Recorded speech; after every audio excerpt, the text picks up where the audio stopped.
வீட்டுக்காரரு உங்களை சிரமப்படுத்துறான்னு வச்சுக்கோங்க.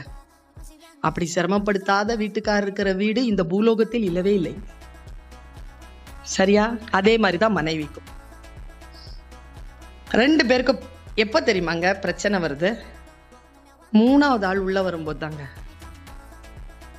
நீங்க ரொம்ப நல்லவங்க தான், உங்க வீட்டுக்காரர் உங்களை அப்படி சொல்லியிருக்க கூடாது, சொல்லிட்டாரு. அவருக்கு என்ன பிபியோ சுகரோ ஏதோ பேசிட்டாரு. அதை உங்களுக்கு அன்பானவங்க ஒருத்தங்க இருப்பாங்க, உங்க ஆபீஸ்ல வேலை செய்யறவங்க, இல்ல உங்க வீட்டுல உங்க அம்மா உங்க தங்கச்சி, என்ன சொன்னார் தெரியுமா இன்னைக்கு அப்படின்னு சொன்னீங்கன்னா, உங்கள் மீது இருக்கும் பேரன்பினால் அவர்கள் அந்த யார் மீது நீங்க கம்ப்ளைண்ட் பண்ணீங்களோ, உங்கள் மனைவியோ கணவனோ, அவர்களை பற்றி இன்னுமாய் வெப்பத்தை உங்கள் மனதிலே ஏற்படுத்துவார்கள் உங்களை சமாதானம் செய்ய. அது என்ன ஆகும்? கூடு கட்டும். கூடு கட்டி குடும்பம் பிரிஞ்சிடும்.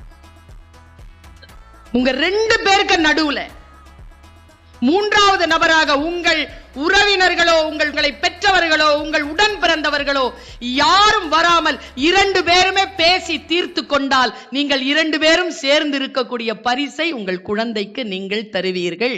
நீங்கள் 2 பேரும் தான் தீர்த்து கொள்ள முடியுமே தவிர 3வது நபர் தீர்க்க முடியாது.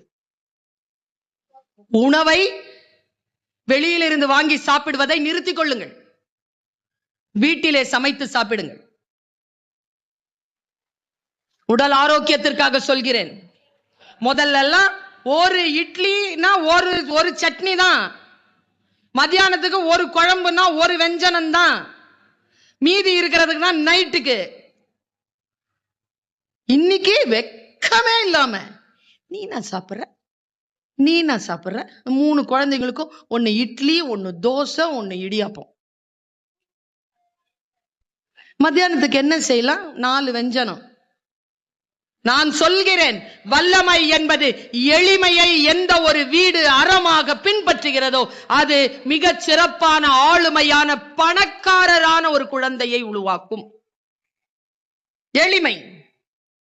எளிமையை அறமாக வீட்டிற்குள் கொண்டு வாருங்கள். கடன் இல்லாமல் இருங்கள். பெரிய ஸ்ட்ரெஸ்.